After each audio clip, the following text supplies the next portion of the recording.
Welcome back, everybody, and today I have another deck guide.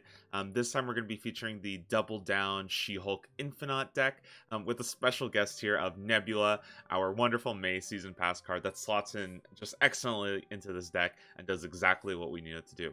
Now, I do think this deck is very strong right now in the ladder. I actually played it about 30 games. And I'll put up my stats right now, and you can see that I went 23-7, which is a 76.7% win rate, with a average cube gain of 1.3, which that's really crazy. I mean, anytime you're getting more than 1 cubes per game on average, that's a sign of a very, very good deck. And on top of that, this deck also has the kind of underrated effect of being able to bluff and sort of pretend that you have a very strong play that you might not always have. And that actually has caused a lot of people to retreat. And I've been able to snap kind of aggressively with this deck and force people to retreat just because they're so scared of what's coming on that last turn. And if you're kind of a fan of my channel now, or if you've watched some of my videos, you can probably tell that I'm a big fan of these kinds of decks. Decks that really like to kind of do nothing and play a little slow in the first couple of turns, and you just set up all your pieces for a huge last turn finisher. It's definitely the style that I like, and this is going to be yet another video featuring that style. And so really the core of this deck, we're going to go into the deck breakdown. But the core of this deck is our Moon Girl, who's going to be copying our hand, and we always want to be playing Moon Girl so that we can hit our She-Hulk.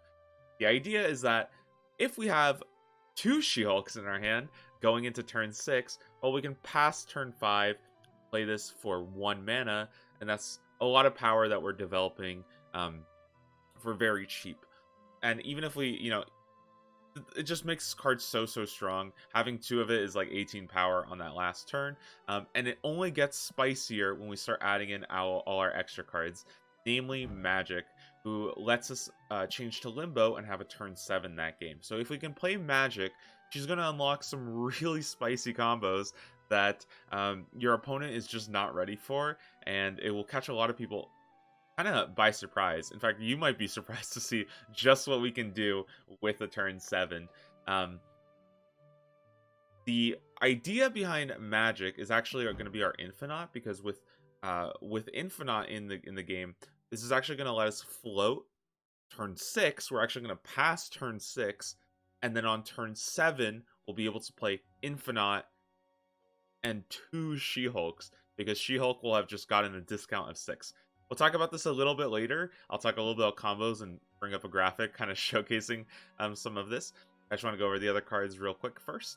And then we also have Psylocke, who's going to be the other inclusion in this deck. The extra energy just also unlocks a couple of interesting combos that you can do, as well as lets you get your Magik out early, or your Moon Girl out a little bit earlier, which is always good. And then other than that, we kind of just have a solid early game package. There was a lot of discussion of whether Nebula would be the new best 1-drop, but we don't care. We're just going to play all 3 of the best 1-drops in the game. Sunspot, who we love to play in this deck because we're going to be floating energy for a lot of this. A lot of games are floating energy. Nebula, of course, our season pass. The fact that we have 7 turns to play with means that almost every single game she's going to be developing 2 or 3, sometimes 4 procs, and together with Sunspot, you're getting so much power out of these 2 early game cards that your opponent has to deal with them, and even if they do answer them, there's still going to be a lot of power. They're very hard to deal with. Now, Iceman is kind of our other 1-drop that we really love to play. It's just a good disruption effect, and he's going to hurt a lot of the ramp decks that you might find. Or again, if you hit like a Sarah, that's going to hurt them a lot. It's just a great disrupt card that you really should be playing if you can, you can slot in the 1-drop. Korg is kind of like our flex spot here. We don't really, he doesn't do anything special in this deck. In fact, I think if you have a Titania, I would rather be playing Titania than Korg. I just don't really have her. But you can also experiment with a couple other cards as well. I like Korg because the rock is just more disruption. But I think like an Ebony Maw would work great here. You could also try running something like a Goose if you wanted to counter Galactus decks, or just like a general lockdown style. Now, our greatest offense is, of course, going to be a great defense, and the fact that we're running Sunspot and Nebula means we do need armor in this deck. We have to have some way of protecting our 1-drops, because if we don't, they're just going to get chewed up by a Killmonger. So, armor is a great card here. We always want to be playing it together with Sunspot or Nebula, ideally with both. And then Cosmo is kind of like another way we can protect our cards. He's just going to shut down on reveal effects. This is great for Galactus. You're going to play it. You're going to try to read the lanes that they're playing their on reveal cards, and you just have to be careful because you have a couple on reveal cards of your own that you want to make sure you're not accidentally playing into the Cosmo lane. And trust me, it happens to all of us. So don't feel bad if you play your Moon Girl into your Cosmo and wonder why nothing happens. Finally, the only other card that we have here is our Chavez. She's mainly just for consistency so that we can get our Moon Girl and our She-Hulk and our Infinaut as fast as possible. Just the draw consistency is super important for this deck. And so that we can enable our combos. If we want to play for turn 7, we definitely want to be having our Magik, because if we don't get her by turn 5, she's basically a useless card in this deck. And also, Chavez acts as a little bit of a late game insurance, just in case we need something to play along with our She-Hulk. Now, going over this deck, it seems pretty simple with the general game plan of Moon Girl into She-Hulk, but there are a couple of intricate combos and a couple of complexities with this deck that really make it quite interesting and a lot of fun to play with. And you really have to start thinking about your turns and what you want to do and how you want to, basically get to the finish line, because it's not always that clear when the cards don't line up. So I want to pull up, basically this is like a quick graphic I made. It's not pretty or anything, but this is like the 2 combos that Magik and Psylocke enable. You're sort of like your golden combo that you should try to be looking for every game, and when everything lines up like this, you're basically winning every time. If this all happens, is you're going to be Moon Girling on turn 4, then you're going to be throwing Magik on turn 5, which is going to unlock the turn 7 for that game. Turn 6, you're going to be passing. And now, because you passed on turn 6, your She-Hulk is now going to cost 0 because you just floated 6 energy. And your Infinaut is also going to be playable because you just passed your last turn.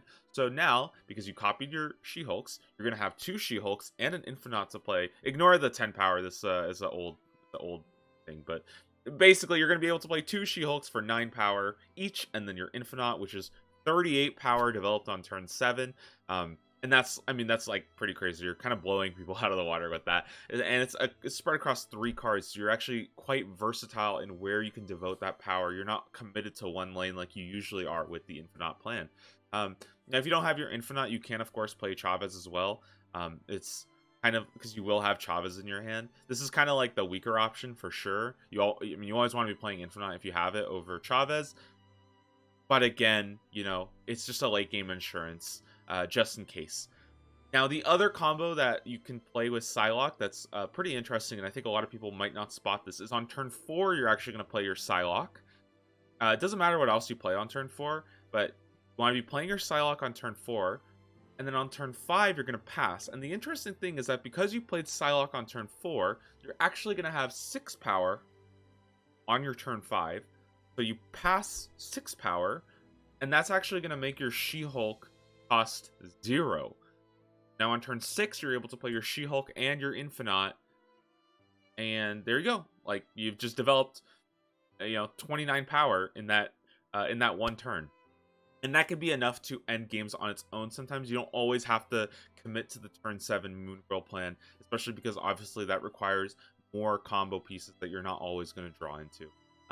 So this is really why I like Magik and Psylocke in this deck, because they do enable some pretty interesting combos that kind of take it up to like a whole nother level. But if you don't have, Psylocke and Magik, which are kind of, in my opinion, like the only really important tier 3 cards that you can get away with not playing, you definitely want She-Hulk for this deck. So if you don't have She-Hulk, don't play this deck. But Psylocke and Magik, if you don't have them, it's okay, you can still play this deck. It's just that I would recommend dropping Infinaut at that point, because you won't be able to do the crazy turn 7 Infinaut combos. You're going to be dropping Magik, Psylocke, and Infinaut. And instead, I would just run well-statted cards, something like a Maximus. You could try to play like a Quinjet, or just like general tech cards like Polaris or Goose. You might also want to try like a Devil Dinosaur and just slot in some things that work well with him, such as Agent 12. But I think that, you know, if you want to, if you definitely want to play this style, this like turn 7 style, it's definitely the way to go with this deck. It's way more fun. It's a lot trickier to play, and it's gonna trick your opponents too, which I think is really the strength of this deck, is the ability to kind of outplay your opponent and do so much on that last turn, kind of blow them out of the water. Because I don't think this deck is actually that popular. I don't see that many people playing this deck, even though I do think it's incredibly strong right now. Of course, the weakness with this deck is you are pretty susceptible to, you know, any kind of, as always, draw is a pretty important part of this deck. You do need to get all of your pieces.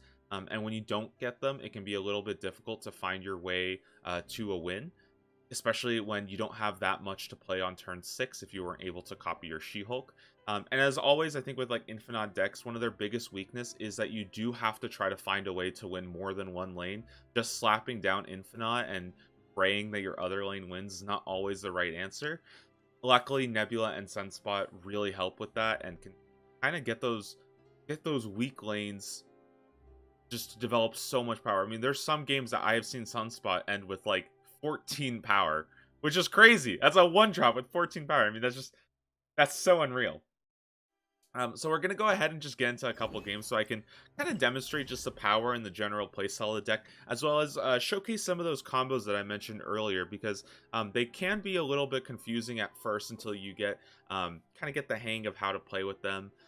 You get the idea of how much energy you're spending each turn, and you're not, you know, wasting anything. It's really like energy usage is so important in this deck because you always want to be trying to feed as much as you can into the Sunspot. Without, you know, completely doing nothing and just AFKing, basically. So again, this deck, most of the games I played against were against real people, so this wasn't just inflated by bots, which is great. It really showed me that, yeah, this deck is kind of the way to go. And one thing that I do want to stress is that the early game in this deck is actually quite difficult and can be a lot harder than it first looks. So this first turn, you generally want to be sunspotting early if you can. So I will be looking to Sunspot basically right away. And we want to play him here in a nice safe lane to keep him protected. We're going to be armoring on 2 to basically keep him safe from any threats. The good thing here is we have Sunspot and Infinaut. It kind of sucks that I'm showcasing like a Sunspot Infinaut deck yet again. But I mean, it's strong and it works. And there's a lot of times where it's just enough to get you over the top. Now, again, I told you these early game decisions can be pretty tricky. We have our Magik now, which means we might want to play for turn 7. Instead, what I'm actually going to do is just go ahead and Nebula. And I don't think I'm going to Iceman just yet, but I think I'm going to Iceman here. What this does is it's going to hit his deck, and it's going to set up our Nebula so she can start gaining power. We're probably going to try to armor in that lane. I can also just try to stack kind of big and just go kind of hard with the Iceman too. It's kind of like a toss-up. I don't know if I like clogging up this entirely, but let's go ahead and try it. Let's just try to clog up and keep all of our 1-drops nice and safe here. We'll go ahead and armor next turn. Versus a move deck like this, we're not that scared of Killmonger, but, you know, let's keep our deck nice and safe. In fact, I think because we're not that scared of it, we can actually just go ahead and kind of chill. We're not really scared of anything here. So we can actually just go ahead instead play like, we can try to like play our Cosmo, and I think I might want to play my Cosmo here in case he looks for like a Heimdall or something like that. So the Cosmo here I think is fine. Remember, with Cosmo we want to be careful that we're not playing our on reveal effects. So like our Magik, we want to be really careful that we're not playing Magik into Cosmo.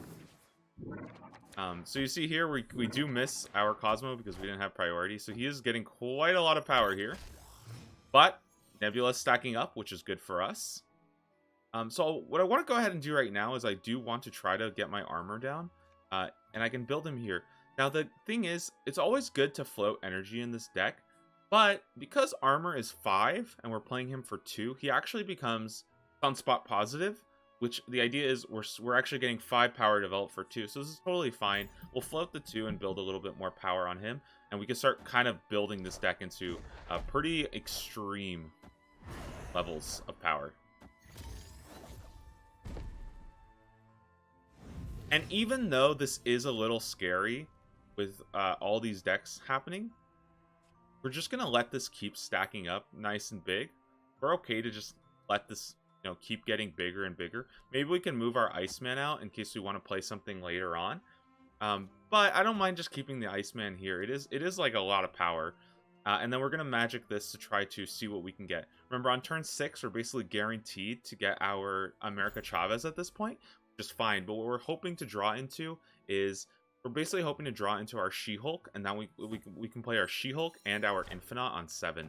And I really like that, because that's going to get a lot of power developed.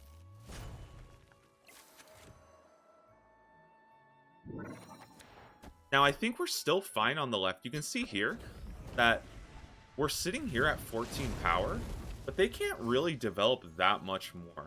Like, at a certain point, what else are, like, this is just going to keep stacking. So we'll kind of chill here. We're not going to do too much, but we're going to go ahead and just end our turn. And we'll see if we could just use our Infinaut and just float that 6 mana, get our Sunspot up, get our Nebula up. She's going to just keep building. He plays Heimdall. Fine. We're actually still winning on the left, surprisingly. So, because again, Nebula stacking and our Sunspot stacking. And even though we are not in the best shape here, what I can actually go ahead and do, for example, is I'm pretty confident that I could just like Infinaut here, and they would have to develop an absolute ton of power that I don't think they're able to do. I could also, this is also a little bit safer. It brings me to 25. I don't know if they have anything at this point that could, you know, develop that much power, but I think this is just the play. And in fact, I can even like Korg here too, to just give myself that extra little bit of power in this lane. I don't think that they can represent that much power in one lane, so we'll just go ahead and play this and see if we can win. And yeah, they have nothing to play. We play our Infinaut, we play our Korg. Look at that. Our Nebula keeps growing. We've gained 8 and 7 power that's been protected this whole time. And we win our 2 lanes using that Infinaut. We didn't even have to play the She-Hulk package here. Just the Sunspot and the Nebula stack up, and then we play our Infinaut. It's a really simple and easy way to win. Okay, I had to let my cat out, but we're going to game 2 now. And remember, all of these games are at infinite rank, so I am playing against like pretty good people. You know, they are pretty tough games. I do feel like I have to work pretty hard for my wins a lot of the time. This deck really does, because you are going to be playing a lot of, you know, turn 7 games. And something that you might not be thinking about is like, well, what does my opponent do on turn 7? You could see in that last game against that move deck that, you know, they played all their stuff on turn 6. You know, they played their Heimdall, but then they don't really have a way of answering turn 7 because they're not really ready or prepared for it, and that gives you a huge boost. So here, I really think Nebula on turn, like if you have the option of Nebula and Sunspot on turn 1, you generally, I think you want to be Nebula first, and I like Nebula here. You can also play Nebula in the empty lane, or in like the far right lane, which forces them to play stuff there too. But I think Nebula turn 1 is just great because you're not floating mana anyway, and this lets her start stacking ASAP. So now we can go ahead and like play our Sunspot, and in fact we can play our Korg too. I like playing the Korg because again it's developing 2 power for 1, which is Sunspot positive, and you know we could try to mess with their hand a bit. Now we have our Moon Girl, which is great. Moon Girl always wants to go into She-Hulk. So if you don't have your She-Hulk, you don't play anything else basically. What I could do is I could wait and do nothing.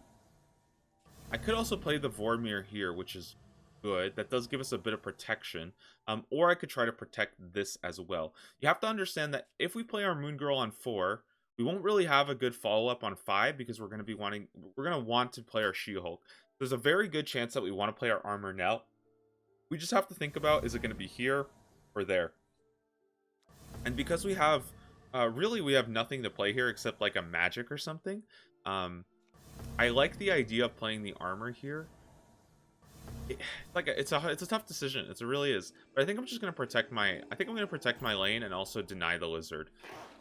And we're just going to basically play for these 2 lanes. If we get a Magik, for example, then we can try to... Okay, well, I guess they just solved it for us.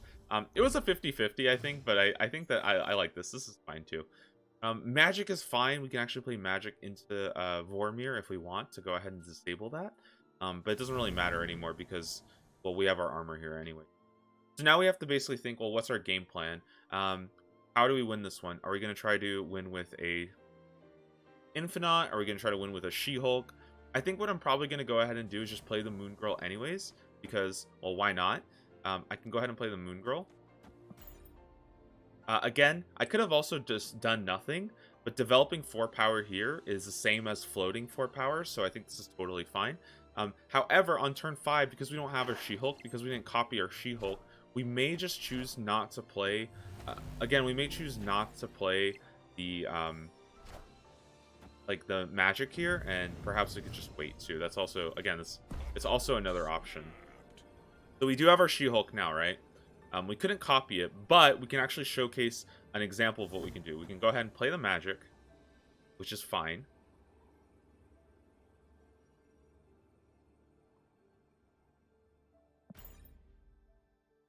And what we're going to do is essentially, we're going to play Magik now. When turn 6 happens, we'll be able to do nothing on turn 6, and then turn 7 we'll play a She-Hulk and an Infinaut together. And you can see that this guy's actually stuck. We're going to have a very easy time developing power here. And now we'll be able to play 2 cards on 7. So we're going to actually wait and do nothing. A pretty normal turn 6 pass. And then turn 7 we'll be able to blow up 29 points of power, which is great for us. Now, they are playing quite a bit of cards, right? Which is a little scary. But it's not the end of the world. And now, they have stuff here. But what we can go ahead and do is just play our Infinaut middle, which should win it for us. And then with the last bit of power, we can play this here. And now we have one more power that we can do. We could just keep this, like kind of just want to play it because we've developed 9 power here. So we're probably winning this every time, and I can get just a little bit more power here, which I think is totally fine. Alternatively, I could just play Iceman here as well. It's kind of like I don't know which one is better here, but I think middle is just fine because we should be winning this pretty handily with the power of She-Hulk, and they can't really do anything or change anything. We'll play the Iceman here just for safety, and they play Scorpion. Fine. They play Kraven. We don't care. They play Storm. Look at that. They are not ready for turn 7 where we've just developed 31 power in 1 turn. So we're going to steal 2 lanes from them. We're going to steal 4 cubes from them.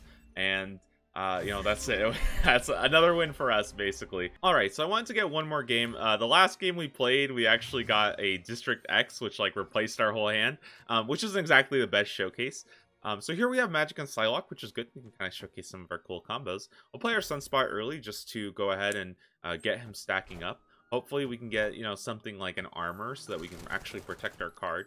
The Rocket Raccoon, we don't really care that much. It's not that bad for us. But what we can do is we can actually go ahead and play our Nebula as well. And I like Nebula in this left lane because this is going to proc a couple times because they won't be able to do anything. So we'll go ahead and just hang out here, play our Nebula. Hopefully she gets going a little bit. And we'll try to think about what can we do with our Psylocke and Magik. Either we can Psylocke early to cheat out our Magik, or we can hold on and just wait instead and try to do something else.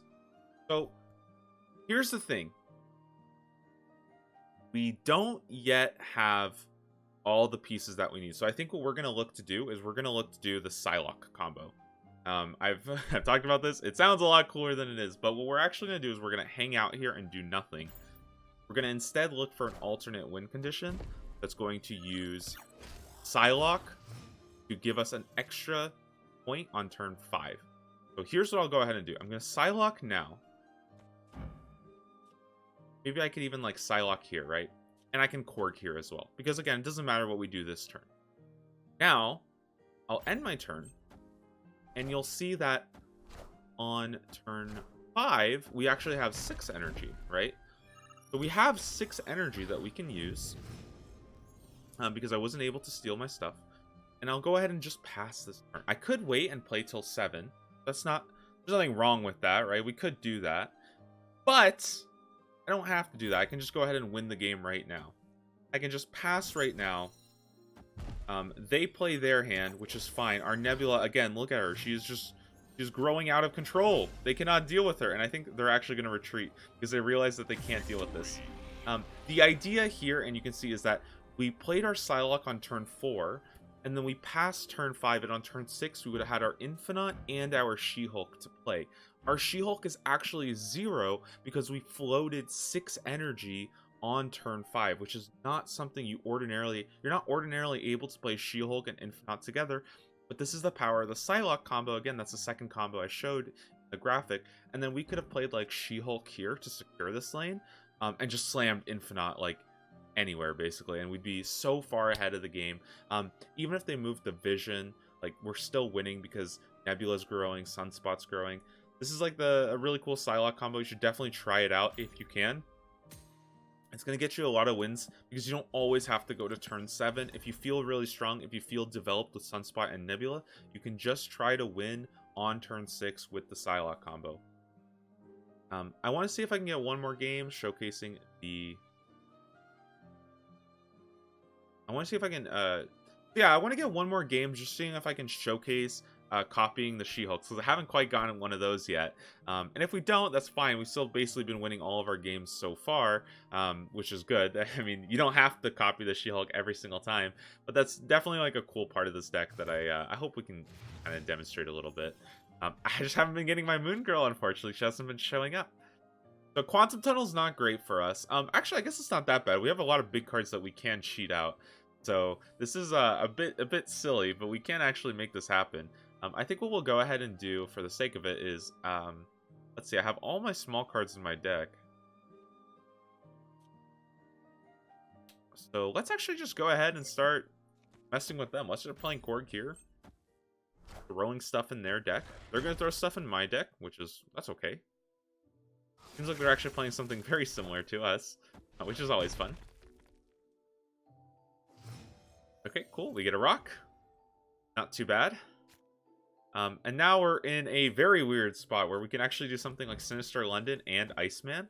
And that's going to give us a lot of weird things. But I think I'm actually going to Iceman here instead. I don't think I want necessarily to play 2 Iceman.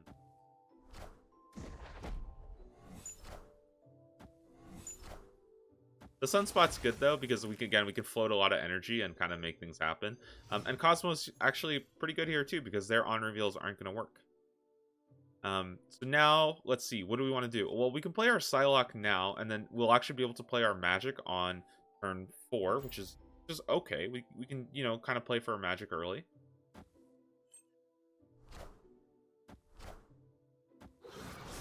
Magik early is okay because then you might be able to, you know, copy a She-Hulk on turn 5 instead. That would be like the dream scenario here. We don't get it, but that's fine. Now, what do I want to switch? I think I want to go ahead and switch this one because we can't play Magik here. We have to play Magik here. But I like Sinister London because we have these really big cards that we're hoping to play on turn 6 or 7. So I think we're still in a really good. We're in a pretty good spot here. So they're getting Green Goblin. That means this is kind of like a dead lane, and we just have to play for the left too. But that's totally fine. In fact, Sunspot is still going to stack up, so they still have to commit something to this lane. They can't completely leave it empty. So what do? I think right now, because we're kind of running low on empty, we're just probably going to pass this one. We're just going to do nothing, and we're just going to pass. We could also try to Iceman as well, but we don't have that much space left. But I think we're actually just going to go ahead and pass. We still got a couple of really strong cards at the bottom of our deck. I'm fine with just hanging out, basically waiting to get our Chavez or our She-Hulk. The ideal scenario here would probably be to get a She-Hulk as well as the America Chavez, which is totally fine. And you can see here, our cards are starting to ramp up. Get our America Chavez here, but we don't play her. We're just going to keep waiting, keep letting our Sunspots stack up, and may just be able to sneak a win here.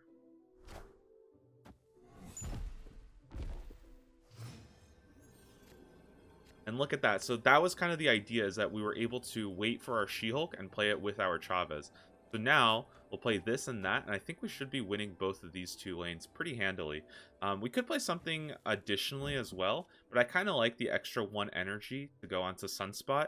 Give this lane just a little bit more power, because we should be winning these two fairly handily.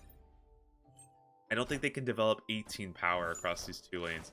And look at that. We'll just go ahead, create some copies. And now we're winning all 3 lanes. Kind of just stole the game again with America Chavez and She-Hulk. So again, that's kind of the idea of the deck. You're waiting, you're holding your cards, and then basically just playing your discounted She-Hulk on 6 or 7 for very, very cheap. It is a really, really strong deck. I've been seeing a lot of success with it, and I don't think it's quite as popular as really it ought to be. So give this deck a try. I think you're going to find that you're going to surprise a lot of opponents with it who just aren't expecting this. And that's going to let you, again, sneak some wins, because they're going to be wondering, like, why is this guy playing Magic? Why are they passing on 6? And they might not even realize just how big the Sunspot ends up getting. Look at this. This is a 12 power Sunspot. This is a 13 power Sunspot. That's crazy. So if they're not running Killmonger, they're going to run into a lot of trouble. So again, a great deck. I'm having a lot of fun with it. It's been giving me some of the best win rates I've seen in a deck pretty much ever. So hopefully you guys find some success with it as well in your climb to Infinite. Good luck, and I'll see you all in the next video.